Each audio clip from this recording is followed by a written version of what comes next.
নমস্কার, আমার গল্প পাঠ আসরে আপনাকে স্বাগত জানাচ্ছি। পড়ে শোনাচ্ছি সুনীল গঙ্গোপাধ্যায়ের প্রথম আলো উপন্যাসের প্রথম খণ্ডের 13তম পর্ব। বাবুঘাটে স্টিমার থেকে নেমে ভাড়ার গাড়ির জন্য রবিকে কিছুক্ষণ খোঁজাখুঁজি করতে হলো। কাদায় প্যাচ প্যাচ করছে রাস্তা, লোকজনের ভিড়, মুটে মজুরদের ঠেলাঠেলি, এর মধ্যে গা বাঁচিয়ে চলার চেষ্টা করলো রবি। তাও পারা যায় না। একজন তার পা মারিয়ে জুতো নোংরা করে দিল। বৃষ্টির দিনে গাড়ি দুর্লভ হয়ে যায়, ফিটান একটাও নেই। কেরাঞ্চি গাড়িগুলোতে একসঙ্গে 4-5 জন যাত্রী হুড়মুড় করে উঠে পড়ছে। ওরকম বারোয়ারি গাড়িতে যেতে ঠাকুরবাড়ির ছেলেরা অভ্যস্ত নয়। এর চেয়ে পদব্রজে গমনই প্রশস্ত। অযোধ্যার নির্বাসিত নবাব ওয়াজিদ আলী শাহ সদল বলে আশ্রয় নেবার পর মেটেবুরুজ অঞ্চলটিতে প্রচুর দোকানপাট বসে গেছে। পাশ দিয়ে যেতে যেতে নাকে আসে কোপ্তা, কাবাব ও আরও নানাবিধ মোগলাইখানার সুগন্ধ। এই অঞ্চলটিতে মুসলমানদের প্রাধান্য। বাংলা কথা প্রায় শোনাই যায় না। রবির মনে পড়ল, মেজদাদা সত্যেন্দ্রনাথ যখন আইসিএস হয়ে বিলেত থেকে এসে আহমেদাবাদে অ্যাসিস্ট্যান্ট কালেক্টর ও ম্যাজিস্ট্রেটের চাকরি নেন, তখন এই মেটেবুরুজ থেকে আব্দুল নামে একজন বাবুর্চিকেও সঙ্গে নিয়ে গিয়েছিলেন। সেই আব্দুলের যেমন ছিল রান্নার হাত, তেমনই ছিল গল্পের সঞ্চয়। রবি সেই সময় কিছুদিন গিয়ে থেকেছিল মেজদাদার কাছে। বাড়িখানা কি, বাদশাহী আমলের প্রাসাদ, যেন এক স্তব্ধ ইতিহাস। কলকাতা শহরটি বড় অর্বাচীন, এখানে ইতিহাসের কোনো রূপ নেই।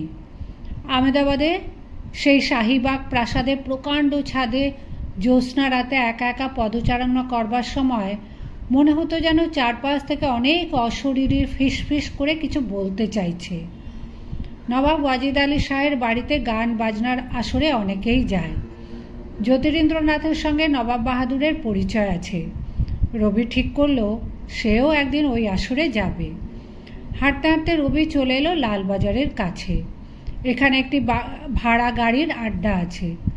রবি সেখানে একটি ল্যান্ডো গাড়ির গাড়োয়ানের সঙ্গে কথা বলছে। এমন সময় পাশে আরেকটি গাড়ি দাঁড়ালো। সেই গাড়ি থেকে ঝুঁকে এক ব্যক্তি বলল, আরে রবীন্দ্রবাবু যে, এসো এসো, এ গাড়িতে উঠে এসো। রবি ফিরে দাঁড়িয়ে হাত জোড় করে নমস্কার জানালো। এই ব্যক্তিটির নাম শিবনাথ ভট্টাচার্য, অনেকে শাস্ত্রী মশাই বলেও ডাকে। রবির চেয়ে বয়সে 14-15 বছরের বড়। রবিকে বালক বয়স থেকেই চেনেন। আগে শুধু রবি বলতেন, এখন রবীন্দ্রবাবু বলে সম্বোধন করছেন। সাহিত্য জগতে এর বেশ সুনাম আছে। আবার তেজস্বী সমাজ সংস্কারক। বিধবা বিবাহ ও নারী শিক্ষার জন্য তিনি প্রচুর পরিশ্রম করেন। 14 বছরের কম বয়সী বালিকাদের বিবাহ নিষিদ্ধ করার আন্দোলনে তিনি ছিলেন অন্যতম প্রধান প্রবক্তা।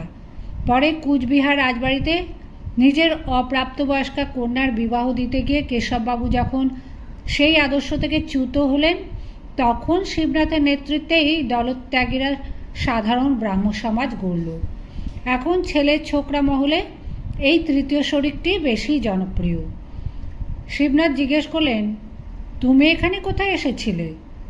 রবি সংকুচিতভাবে বলল, আমি তো আপনাদেরই ওখানে যাব, আসছি চন্দননগর থেকে, দেরি হয়ে গেল। শিবনাথ ধুতির ট্যাগ থেকে একটা গোল ঘড়ি বার করে দেখলেন। তরুণ ব্রাহ্মরা অতিশয় সময়ানুবর্তী, ঘড়ির কাঁটা মেনে চলেন।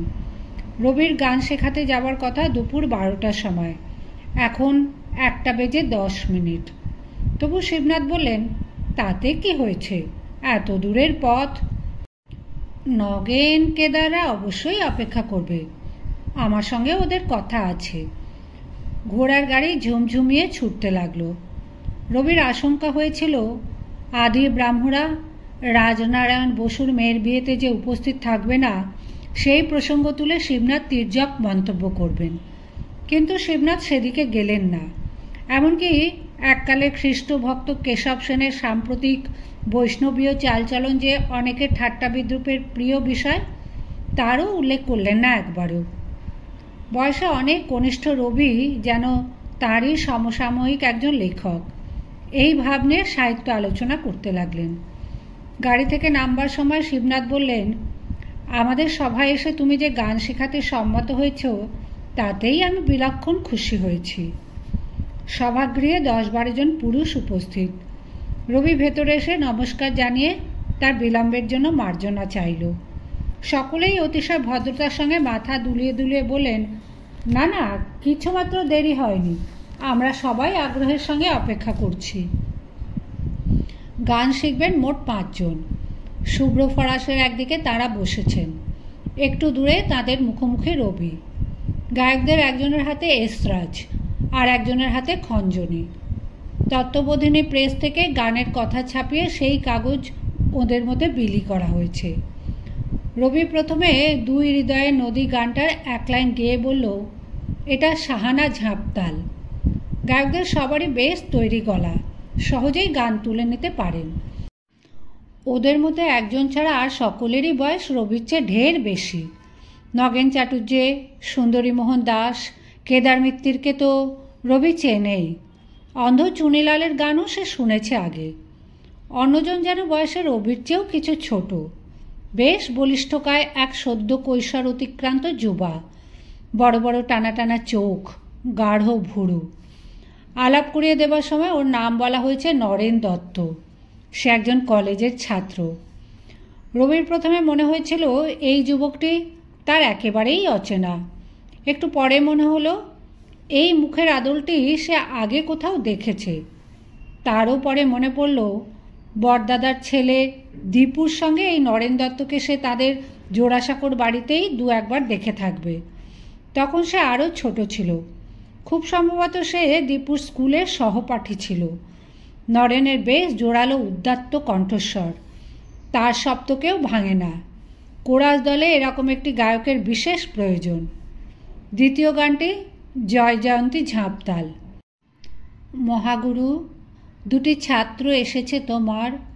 সে গানটিও যখন অনেকখানি শেখানো হয়ে গেছে তখন গায়কদের একজন বললেন, রবীন্দ্রবাবু, আমাদের তো 5-6টি গান গাইবার কথা, আপনার আর একটি গান আমাদের নরেন বেশ গায়, সেটি কি এই উপলক্ষে চলতে পারে? রবি কৌতূহলী হয়ে তাকালো। সেই গায়কটি বলেন, ওহে নরেন, তোমার এই করিয়াছি গানটা একবার ধরো না, রবীন্দ্রবাবুকে শোনাও। অনেক গায়কই গানের অনুরোধ জানালে অহেতুক লজ্জা প্রকাশ করে সময় নষ্ট করে। নরেন দত্ত সে বালাই নেই। 2 হাতে তাল দিয়ে সে গেয়ে উঠল, তোমার এই করিয়াছি জীবনে ধ্রুব তারা, এ সমুদ্রে আর কভু হব নাকো পথহারা। মুখ নিচু করে ফরাসের ওপর আঙুল দিয়ে আঁকিবুকি কাটতে কাটতে রবি শুনতে লাগলো গানটা। শুনতে শুনতে এ গান যাকে উদ্দেশ্য করে লেখা মনে পড়ল তার কথা। টনটন করতে লাগলো বুকের মধ্যে। বিলেতে যাবার সময় শুধু সেই একজনকে ছেড়ে যাবার কষ্টই রবির অসহ্য বোধ হতো। জাহাজের ডেকে দাঁড়িয়ে ভারতভূমির দিকে তাকিয়ে জল এসে যেত তার চোখে। সেই সময় এই গানটির খসড়া করা হয়েছিল। যেথা আমি যাই নাকো, তুমি প্রকাশিত থাকো, আকুল নয়ন জলে ঢালো গো কিরণ ধারা। তবু মুখ সদা মনে জাগিতেছে সঙ্গোপনে, তিলেক অন্তর হলে নাহেরি কুল কিনারা।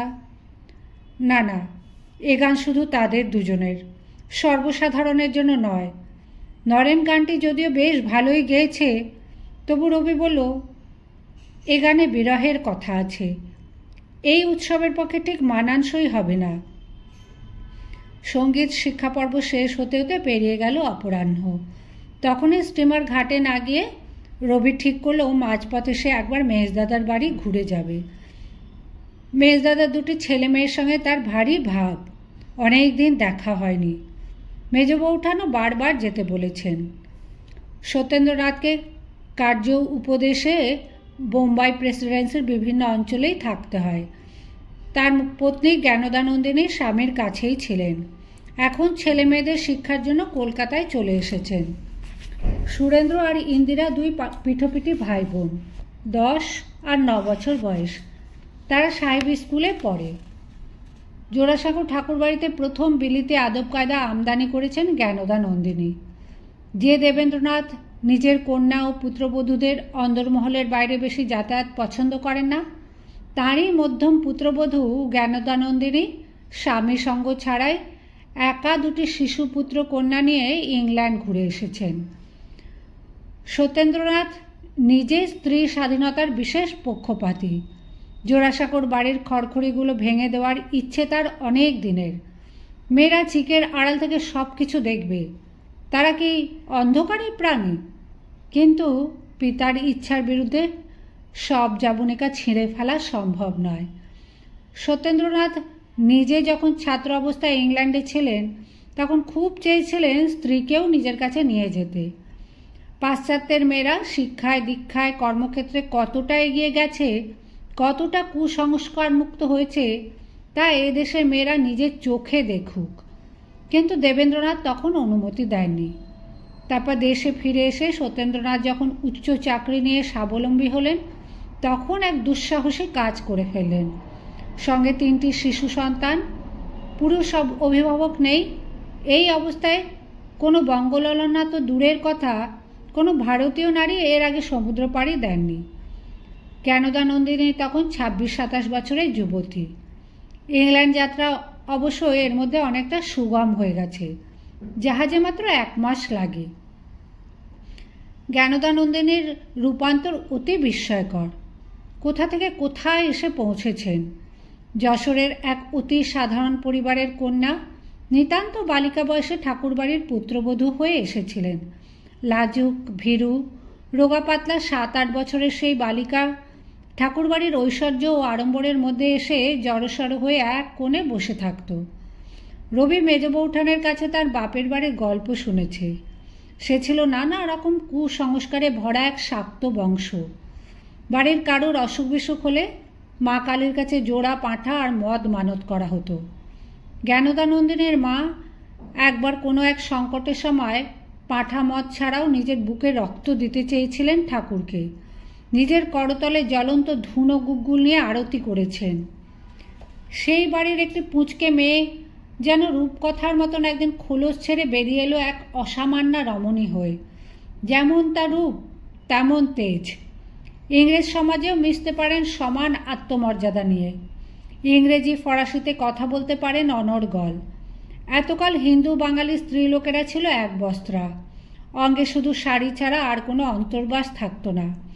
নারী দেহ শুধু ভোগের জন্য এবং সন্তান উৎপাদনের জন্য ব্যবহৃত। অন্দরমহলে অবরুদ্ধ সেই সব নারীদের জন্য ওইটুকু বস্ত্রই তো যথেষ্ট। কিন্তু সত্যেন্দ্রনাথ তার স্ত্রীকে যখন বাইরে নিয়ে এলেন তখন ওই পোশাক তার কাছে অশ্লীল ও অভব্য মনে হয়েছিল। তিনি নিজে স্ত্রীর জন্য অন্য পোশাকের পরিকল্পনা করেছেন। জ্ঞানদানন্দিনীও প্রবাসের স্বামীর সঙ্গে ঘুরে ঘুরে পার্সি রমণী ও মেমদের দেখে দেখে সেমিজ, সায়া, পেটিকোটের নতুন সাজসজ্জার প্রচলন করেছেন। ঠাকুর পরিবার ও অন্যান্য অনেক অভিজাত পরিবারের নারীরা এখন জ্ঞানদানন্দিনীর অনুসরণ করে। তা বলে জ্ঞানদানন্দিনীর সমস্ত রকম চালচলন ও ইংরেজিয়ানা বাড়ির সবাই মেনে নেয়নি। দেবেন্দ্রনাথও এসব অনুমোদন করেন না। তিনি ইংরেজদের কোনোদিনই পছন্দ করেননি। ইংরেজদের সংস্পর্শ এড়িয়ে চলেছেন। ইংরেজি পোশাক ও আদব কায়দার অনুকরণ তার দুচক্ষের বিষ। আজকাল অবশ্য তিনি জোড়াসাঁকোর বাড়িতে প্রায় থাকেন না। বিলেত থেকে ফেরার পর জ্ঞানদানন্দিনীর শ্বশুরবাড়িতে তার অংশটিতে আলাদা রীতিনীতি চালু করেছেন। তার ছেলে মেয়ে দুটি বাংলা স্কুলে পড়ে না। বাড়ির অন্য ছেলে মেয়েদের সঙ্গে বিশেষ মেশে না। তারা কাঁটা চামচ দিয়ে খায়, পরস্পরের সঙ্গে ইংরেজিতে কথা বলে এবং প্রতিদিন বিকেলে সাহেব বাচ্চার মতন খাস বিলেতি কোট ও ফ্রক পরে সেজে একজন ভৃত্যের সঙ্গে ইডেন উদ্যানে হাওয়া খেতে যায়। বাড়ির অন্যান্য অনেক বাচ্চার মধ্যে যে কোনো একজনকে দয়া করে সুরেন ইন্দিরার সঙ্গে পাঠানো হয় বটে, তাও নিয়মিত নয়, পালা করে। জ্ঞানদানন্দিনী রামা নামে একজন ভৃত্য এনেছেন বাইরে থেকে। সেও প্যান্ট কোট পরে থাকে। ফ্রান্সের নিস শহর থেকে একটা সাদা রঙের তুলতুলে কুকুর এনেছেন, তার নাম নিশুয়া। বাড়ির মধ্যে কুকুর পোষাতে অনেকেই ঘেন্নায় মুখ কুঁচকেছে। এ পরিবারে আগে কেউ দেখেনি। যারা প্রথম কোনো সংস্কার ভাঙে তাদের অনেক নিন্দাও সহ্য করতে হয়। যারা নতুন কোনো পথ দেখায় তাদের তৈরি থাকতে হয় পথের অনেক বাধার জন্য। যারা মুক্তি অভিলাষী তাদের খুলতে হয় অনেক বন্ধ দ্বার। আবার এ কথাও ঠিক, যারা পথিকৃৎ তারা অত্যুৎসাহে কিছুটা বাড়াবাড়িও করে ফেলে। অনেক সময় তাদের স্বাধীন চেতনা ঔদ্ধত্যের মতন মনে হয়, প্রকট নতুনত্ব মনে হয় দৃষ্টিকটু। জ্ঞানদানন্দিনী শুধু বিলেতে যাননি, স্বামীর সঙ্গে ভারতের নানা অঞ্চলে ঘুরেছেন, মিশেছেন বহু জাতের মানুষের সঙ্গে। ক্ষুদ্র বাঙালি গণ্ডি ছাড়িয়ে তিনি দেখেছেন বৃহত্তর জগৎ। তিনি লক্ষ্য করেছেন এই দেশেই বাঙালিদের তুলনায় অন্যান্য জাতের কিছু কিছু মহিলা বেশ অগ্রসর হয়ে আছে। তারা সবসময় ঘোমটায় মাথা ঢেকে গুড়ের নাগরি হয়ে থাকে না। জ্ঞানদানন্দিনীর ব্যবহারে কিছুটা উগ্রতা থাকলেও তিনি নারীদের অবরোধ মুক্ত করার জন্যই নিজের দৃষ্টান্ত সবার সামনে তুলে ধরতে চেয়েছেন। কিন্তু অনেক নারী তাকে মানে না, তার উদ্দেশ্য সম্পর্কে সন্দিহান। জ্ঞানদানন্দিনী অন্যের নির্দেশ গ্রাহ্য করেন না। সকলে বলে সেটা তার দেমাক। তিনি পুরুষদের সঙ্গে সমান মর্যাদা নিয়ে কথা বলতে গেলে অন্য মেয়েরা বলে বেহায়াপনা। ভারতের প্রথম আইসিএস অফিসারের স্ত্রী হিসেবে তার কিছুটা অহংকার থাকতে পারে, কিন্তু যখন সেরকম কোনো অহংকারের প্রকাশ নেই তখনও লোকে সেটা আরোপ করে তার ওপর। অনেকে এমন কথাও বলে, সত্যেন তো আইসিএস হয়েছে দ্বারকানাথ ঠাকুরের নাতি বলে, না হলে কি আর পারত? নিজে বড় হবার চেষ্টা না করে অন্যকে বড় হলে তাকে নানাভাবে ছোট করার চেষ্টায় এদেশের মানুষের বিশেষ আনন্দ। মেয়েরা এগিয়ে যেতে চাইলে তাকে পেছন দিক থেকে টেনে ধরে মেয়েরাই। জ্ঞানদানন্দিনী তার শ্বশুরঘরের অনেক যা ননদ ঠাকুরজির পুরোপুরি সমর্থন পাননি। এই বৃহৎ একান্নবর্তী পরিবারে বাইরের অনেক মেয়ে এসেছে পুত্রবধূ হয়ে। এবারের মেয়েরাও বিয়ের পর বাড়িতেই থেকে গেছে, তাদের স্বামীরা ঘর জামাই। এতগুলি মানুষ সব বিষয়ে একমত হয়ে মিলেমিশে বরাবর সুখে স্বাচ্ছন্দ্যে থাকবে, এটা একটা অলীক কল্পনা। ঠোকাঠুকি লাগবেই কখনো কখনো, তবে ঠাকুরবাড়ির বিশেষ একটা সহবত আছে, ব্রাহ্ম সংস্কৃতির অঙ্গ পরিশীলিত বিনয় বচন। এ পরিবারে কেউ চেঁচিয়ে ঝগড়া করে না, এক জানলা থেকে আর এক জানলায় পরনিন্দা করে না, কিন্তু ঠাড়ে ঠোড়ে ইঙ্গিতে ঈর্ষা বিদ্বেষ পরিহাসের ছলে গা বেঁধানো কথা নিজে দায়িত্ব না নিয়ে অমুক বলেছিল বলে এক টুকরো কুৎসা শুনিয়ে দেওয়া, এগুলো তো থাকবেই। এসব মানব চরিত্রের অন্তর্গত। এ পরিবেশে জ্ঞানদানন্দিনী কিছুদিন পর হাঁপিয়ে উঠলেন।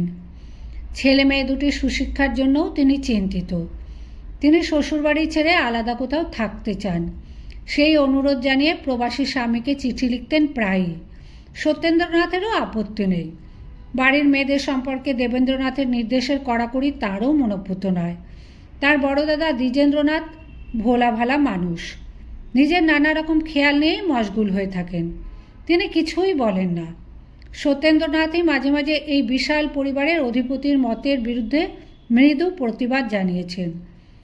স্বামী এখানে নেই, জ্ঞানদানন্দিনী শুধু ছেলে মেয়েদের নিয়ে আলাদা বাড়িতে থাকবেন, তা আবার হয় নাকি? সত্যেন্দ্রনাথ জানালেন, হ্যাঁ তাও হতে পারে। তার স্ত্রী বাপের বাড়ির দু একজন না হয় সঙ্গে এসে থাকবে। জ্ঞানদানন্দিনী শুধু প্রথম বিলেতেই যাননি, তিনি প্রথম এই যৌথ পরিবারটির ভাঙনের সূচনাও করেছেন। এখন তিনি থাকেন বিরজিতলাওয়ের একটি বাড়িতে। ছেলে মেয়েদের স্কুল লরেটো সেন্ট জেভিয়ার্স কাছাকাছি হবে। এই অছিলায় উঠে এলেও সবাই বুঝেছে এই ভাঙন আর জোড়া লাগবে না। বিরজিতলাওয়ের বাড়িটি বেশ বড়। এই সম্পত্তিটি অনেক দিনে আসামের বিজনি এস্টেটের কাছে ন্যস্ত ছিল, এখন সেটি অধিগ্রহণ করা হয়েছে। কাছেই সেন্ট পলস গির্জার আকাশচুম্বী চূড়া, তার সামনে একটা মস্ত পুকুর, সেই পুকুরের নামেই বাড়িটির নাম। আত্মীয় বন্ধু দাস দাসী বাবুর্চি নিয়ে বাড়িটি সরগরম। অন্যান্য আত্মীয় ও দেওরদের তুলনায় জ্যোতিরিন্দ্রনাথ আর রবি জ্ঞানদানন্দিনীর বেশি ঘনিষ্ঠ। রবি আর নতুন বৌঠান কাদম্বরী যেমন প্রায় সমবয়সী, সেরকম মেজ বৌঠান জ্ঞানদানন্দিনীর বয়সও জ্যোতিরিন্দ্রনাথের কাছাকাছি। ওদের দুজনের খুব বন্ধুত্ব। জ্যোতিরিন্দ্রনাথ এ বাড়িতে প্রায় সময় কাটাতে আসেন। রবি যখন বিলেতে যায় তখন জ্ঞানদানন্দিনী ছেলে মেয়েদের নিয়ে দক্ষিণ ইংল্যান্ডের সমুদ্রের ধারে ব্রাইটন শহরে বাসা ভাড়া করেছিলেন। নতুন দেশটাকে সইয়ে নেবার জন্য রবি কিছুদিন মেজ বৌঠানের কাছে আশ্রয় নিয়েছিল। সেখানে মেজ বৌঠানের একটি ছেলে মারা গেছে। অন্য দুটি শিশু সুরেন আর ইন্দিরা, ডাকনাম সুরি আর বিবি, খুব ন্যাওটা হয়ে যায় রবির। সেই থেকে তারা রবিকার সঙ্গ পেলে আর ছাড়ে না। এতদিনে তারা অবশ্য কিছুটা ধাতস্থ হয়েছে। ইংরেজি স্কুলে পড়লেও সব সময় ইংরেজি বলে না, বাংলা বেশ শিখেছে। বাংলা গান গায়, কাঁটা চামচের বদলে হাত দিয়েও দিব্যি খেতে পারে। সদর দিয়ে ঢোকবার পর একটি মার্বেল গাঁথা প্রশস্ত হলঘর, তারপর এক পাশ দিয়ে চওড়া কাঠের সিঁড়ি উঠে গেছে, তাতে লাল কার্পেট পাতা। সেই সিঁড়ির বাঁকের মুখে একজন কর্মচারীর সঙ্গে কথা বলছিলেন জ্ঞানদানন্দিনী। ঘি রঙের সিল্কের শাড়ি পরা, সামনে কুঁচি দেওয়া, কাঁধের কাছে আঁচল একটা ব্রোচ আটা, তাতে দুটি চুনি পান্না বসানো। বাড়িতে কোনো উৎসব থাকুক বা না থাকুক, প্রতিদিন জ্ঞানদানন্দিনী বিকেলে ভালো করে গা ধুয়ে উত্তম সাজসজ্জা করে থাকেন। অন্যদের, এমনকি ভৃত্যদেরও পোশাকের মালিন্য সহ্য করতে পারেন না তিনি। জ্ঞানদানন্দিনী রূপসী, তবে সেরূপ স্নিগ্ধ নয়, প্রখর। তার ব্যক্তিত্বের আভা মণ্ডিত। দুটি জীবিত পুত্রকন্যা ছাড়াও যে তার আরও দুটি সন্তান জন্মেছিল, নিখুঁত শরীরের গড়নে তার কোনো ছাপ নেই। 33 বছর বয়সের এক পরিপূর্ণ যুবতী। রবিকে দেখে তিনি কথা থামিয়ে কয়েক পলক বিস্ময়ের সঙ্গে তাকে রইলেন। তারপর সিঁড়ি দিয়ে নামতে নামতে বললেন, রবি, এতদিনে আমাদের মনে পড়ল? চন্দননগরে লুকিয়ে আছো বুঝি? রবি হেসে বলল, মেজ বৌঠান, আমার খিদে পেয়েছে, কি খাওয়াবে বলো? জ্ঞানদানন্দিনী আরও কাছে এসে বলেন, এ কি রুখু সুখু চেহারা হয়েছে, জুতোয় কাদা মাখামাখি, খুলে ফেলো খুলে ফেলো। রবি বলল, সারা দুপুর গান শেখাতে হয়েছে, খিদে পেট জ্বলছে। সুরেন পেছনের বাগানে স্কুলের বন্ধুদের সঙ্গে টেনিস খেলছে। বিবি পিয়ানো বাজাচ্ছে পাশের ঘরে বসে। রবির গলার আওয়াজ শুনে সে খুশিতে ঝলমল মুখে ছুটে এলো। রবির কোমর জড়িয়ে ধরে বলল, রবিকা, তুমি এতদিন আসোনি কেন? এই বয়সেই যা সুন্দরী বিবি, কালে সে ঠাকুরবাড়ির সেরা রূপসীদেরও ওপরে টেক্কা দেবে মনে হয়। বিবির সমবয়সী আরেকটি মেয়েও বেরিয়ে এলো পিয়ানোর ঘর থেকে। সে রবির দিদি স্বর্ণকুমারীর মেয়ে সরলা। সে কয়েকদিন এ বাড়িতে এসে রয়েছে। এই দুই বালিকাকে সোফায় পাশে বসিয়ে রবি চন্দননগরের গল্প শোনাতে লাগলো। তার জন্য রূপুর রেকাবিতে এলো কেক, পেস্ট্রি। জ্ঞানদানন্দিনী বললেন, রবি, তুমি ভালো দিনে এসেছ। আজ সুরির জন্মদিন, অনেকে আসবে, তুমি গান গাইবে। বিবি আবদার করে বসল, রবিকা, তুমি রাত্রিরে এখানে থাকবে, তুমি আর যাবে না। এই এত বড় কেক কাটা হবে। ইংরেজ সমাজের দেখা দেখি জ্ঞানদানন্দিনী ছেলে মেয়েদের জন্মদিন পালনের প্রথা চালু করেছেন। হিন্দুরা এই ব্যাপারটা জানেই না, ব্রাহ্মরাও এতদিন এই প্রথা গ্রহণ করেনি। তবে অনেকেরই এখন ভালো লাগছে। একজন বাচ্চার জন্মদিন উপলক্ষে অন্য অনেক বাচ্চা আনন্দে মেতে থাকে। এই একটাই উৎসব যাতে বাচ্চারা গুরুত্ব পায়। জ্ঞানদানন্দিনী বললেন, তুমি এতদিন ধরে চন্দননগরে পড়ে আছো কেন রবি? তুমি আমাদের এখানে এসে থাকো, কত ঘর খালি রয়েছে। বিবি আর সুরি তোমাকে এত ভালোবাসে, ওরা তোমার এক কথা এত বলে। রবির একটা হাত চেপে ধরে বিবি বলল, রবিকা আর যাবে না, যাবে না, যাবে না। জ্ঞানদানন্দিনী বলেন, নতুনও আসবে, সেও তো আজ রাত্রে এখানে থাকবে বলেছে। আমি নতুনকে বলেছি, এবার চন্দননগর ছেড়ে কলকাতায় চলে এসো। বাগান বাড়িতে লোকে 2-4 দিনের জন্য যায়, শহুরে মানুষ কি শহর ছেড়ে বেশি দিন বাইরে থাকতে পারে? কিছুক্ষণ কথাবার্তার পর রবি লক্ষ্য করল, জ্ঞানদানন্দিনী নতুন বৌঠানের কুশল সংবাদ জিজ্ঞেস করা দূরে থাক, একবারও তার নাম পর্যন্ত উল্লেখ করলেন না। দুই যায় ভাব নেই, বরং একটা সূক্ষ্ম অপছন্দের ব্যাপার রয়েছে পরস্পরের মধ্যে। জ্যোতিদাদার সঙ্গে নতুন বৌঠানের বিয়েটাই সমর্থন করেননি মেজদাদা।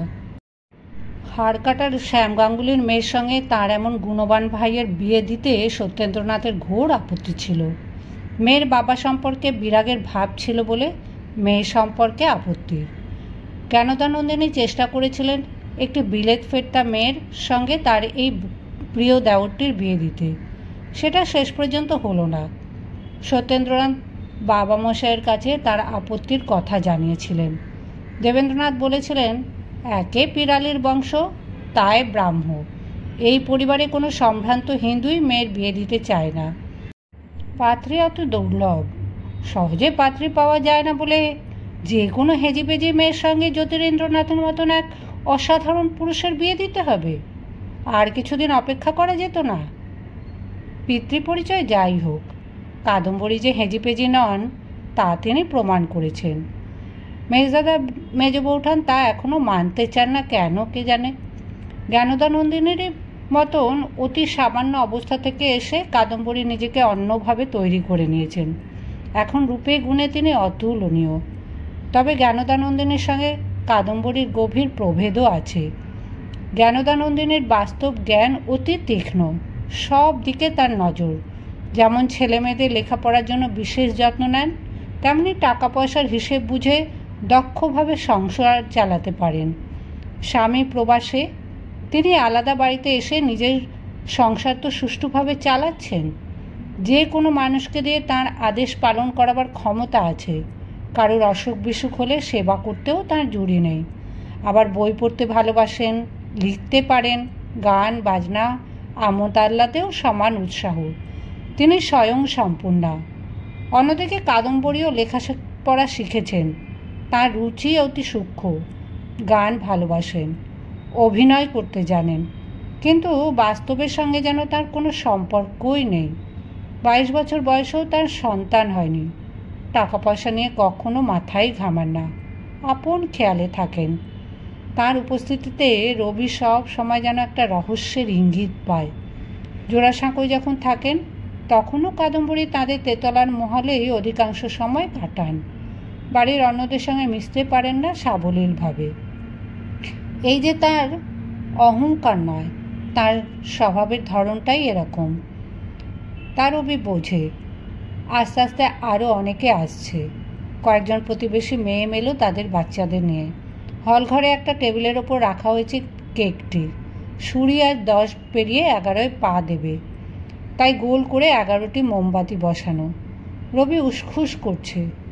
সে স্টিমার ছেড়ে যেতে পারে 6টার সময়। 6টা বাজতে চলল। গতিক দেখে মনে হচ্ছে আজ আর তার ফেরা হবে না। ছেলেমেয়েরা ঝুলোঝুলি করছে থেকে যাবার জন্য। বাচ্চাদের নিয়ে রবি একটা ইংরেজি গান ধরল। ব্রাইটনে থাকবার সময় রবি এই গানটা লিখে গাইত। দু একটা শব্দ বদলে দিলে সুরি আর বিবি হেসে কুটি কুটি হতো। Won't you tell me Molly darling, darling you are growing old, goodbye sweetheart, goodbye. Molly ডার্লিংয়ের বদলে বিবি ডার্লিং করে দিল রবি, আর অন্য ছেলেমেয়েরা বিবিকে ঘিরে হাততালি দিতে লাগলো। কেক কাটা যাচ্ছে না, কারণ জ্যোতিরেন্দ্রনাথ এখন এসে পৌঁছননি। তিনি মধ্যমণি। বাচ্চারা অধৈর্য হয়ে যাচ্ছে।